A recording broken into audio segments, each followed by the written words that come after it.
G'day, Rockhound here. We're about 1 month away from the first scheduled opportunity to play Mavericks Proving Grounds, so I thought I'd take this opportunity to answer the most common questions that I've seen being asked by people that are looking at the game for the first time. So here are my top 8 questions for a beginner's guide to Mavericks Proving Grounds. Number 1. What is Mavericks Proving Grounds? Mavericks will be a large-scale tactical shooter game with Battle Royale and MMO RPG elements that will allow up to 1,000 players to play at once. The initial gameplay will mostly be within a Battle Royale mode, and the MMO RPG open world part of the game will have some elements available upon the game's launch, and this will be further developed going into 2019. This part of the game will include a faction-based player-driven narrative, which is just a fancy way of saying that you'll progress towards being part of one of 4 factions of your choice, and that players can alter the MMO world in ways that may become a permanent part of the game.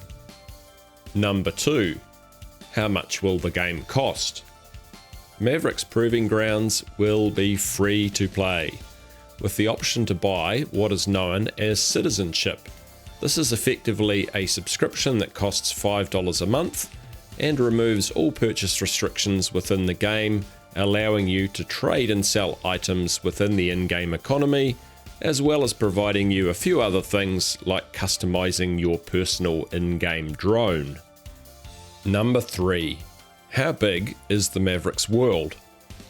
The Mavericks map, known as the Isle of Doorn, spans an area of 16 kilometers by 16 kilometers, or 10 miles by 10 miles, which includes a 12 kilometer by 12 kilometer, or around 150 square kilometer playable area. That is roughly 4 times the size of PUBG's Erangel map. And from what we've seen so far, the Mavericks environment looks stunning, to say the least, with its features being inspired by those of Scotland and Northern England. Number 4. Will the game have both first-person and third-person perspectives? Yes, there will be a separate mode for both first and third-person play, so you can play Mavericks the way you prefer. Number 5. When can you play the game? Your first chance to dive into Mavericks Proving Grounds is scheduled for late August, when the Founders Closed Beta starts. If you want to be part of that, you'll need to buy a Founders Pack on the Mavericks website for around $30.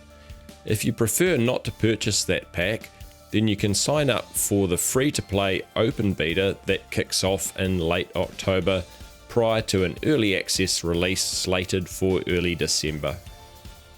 Number 6. Have we seen any actual gameplay from Mavericks yet? The answer to this is not really. We have seen some footage of pre-alpha demos of the game, but it's important to note that the game's developers, UK-based company Automaton, have made it very clear that we should expect big differences in the actual game we play from those early demos. The key here is that you should reserve judgment on the game until we see that updated footage. If you don't like it after the new gameplay comes out, which could be anytime soon, then maybe the game isn't for you.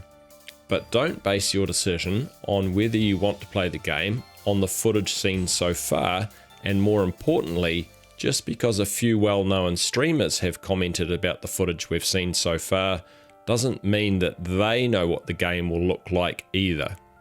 Number 7. Is Mavericks Proving Grounds just another Battle Royale? There are 4 major differences that set Mavericks apart from what is becoming quite a busy, albeit hugely popular, Battle Royale genre.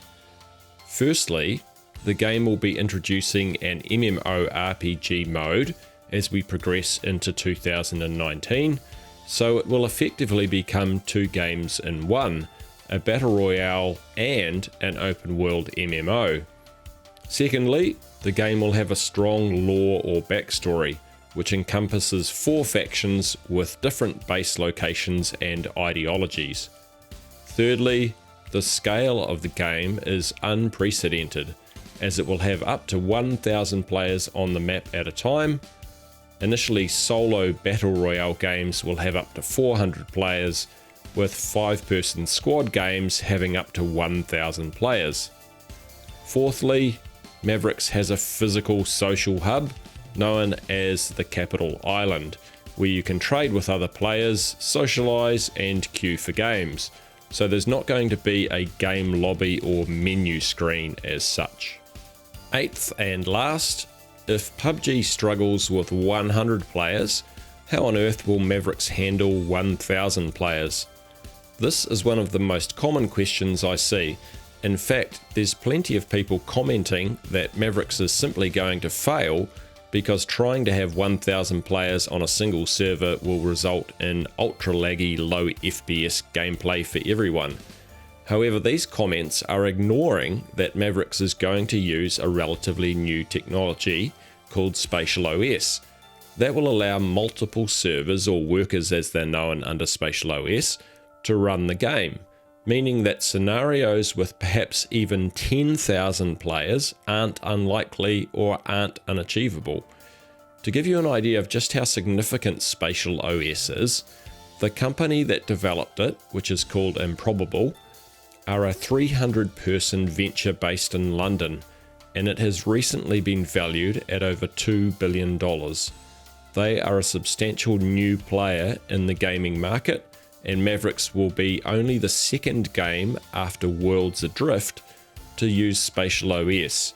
It's a big deal and something that should not be overlooked when talking about how well Mavericks will handle large player numbers. So if you're new to Mavericks Proving Grounds, I hope that this has answered some of your most pressing questions.